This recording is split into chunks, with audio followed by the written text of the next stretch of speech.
Hello, my name is Killian Green, and I'm here to present on emergency management theory. We're going to be covering three main subjects today, which are 1. What is emergency management theory? 2. What are its applications and implications? And 3. What are some examples of emergency management theory? In order to establish an understanding of emergency management theory, we must first understand what theory actually means. When used in common parlance, most people use theory to refer to an assumption that one makes as an explanation for something.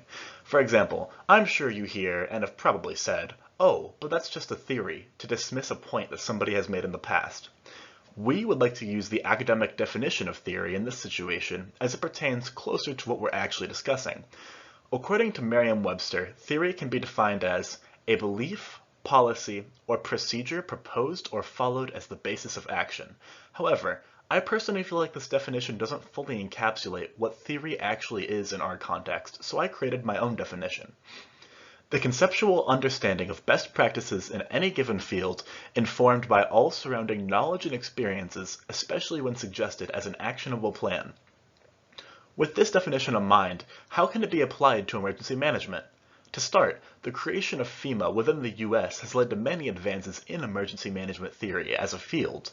In order to understand emergencies and learn from them properly, it is important to have specialists whose entire jobs are to focus on disasters.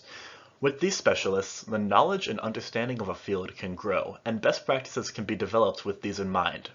According to the official FEMA website, which I have linked, in the past 4 years, FEMA has recognized over 640 disasters. All of these are opportunities to continue to develop and refine our understanding of emergency situations.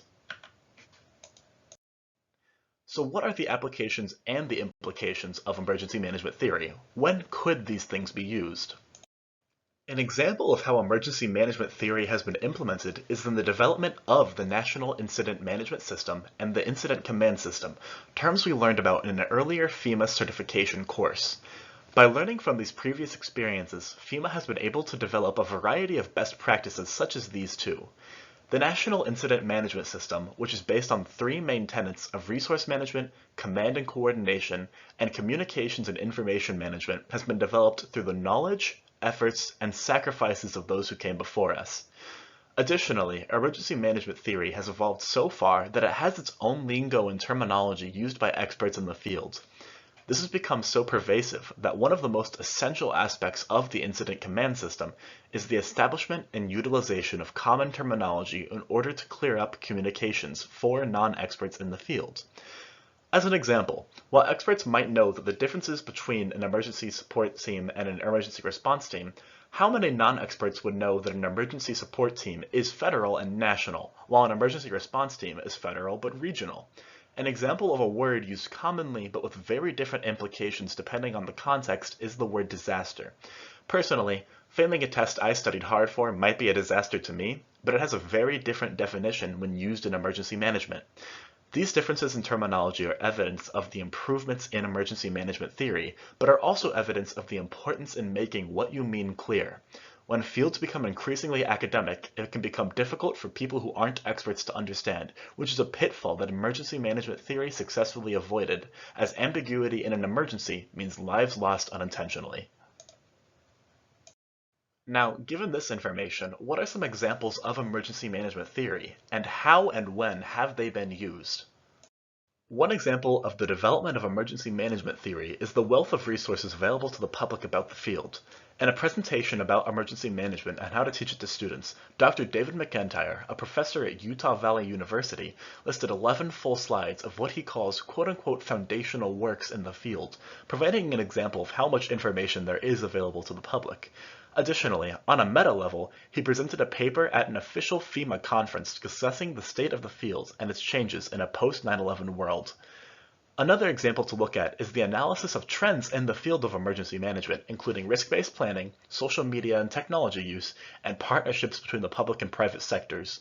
As the world becomes increasingly knowledgeable on disasters, we know how to better deal with them. Risk-based planning is planning based on the knowledge that no single organization or group can fully respond to large-scale disasters, and how best to rectify that fact.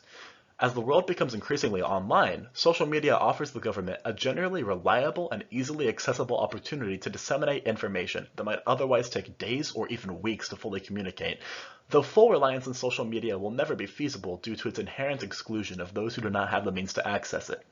We will also likely see increased cooperation between the public and private sectors, as their combined knowledge and capabilities will prevent more lives from being lost through a pooling of resources. Finally, the last example I will provide of the evolution of emergency management theory is its impact on public policy and response systems. As we know, the US has adopted a bottom-up response process as their preferred method of responding to emergencies. However, this has become incorporated into public policy itself, acting as an example of how emergency management theory can change our very laws. Additionally, one relatively recent and comprehensive bill passed through Congress was the Emergency Management Reform Act of 2006. In the light of Hurricane Katrina, Congress recognized the changes in emergency management theory and incorporated it into FEMA reforms, providing a tangible example of how our knowledge continues to grow and change the practices of FEMA to this day. Thank you for listening.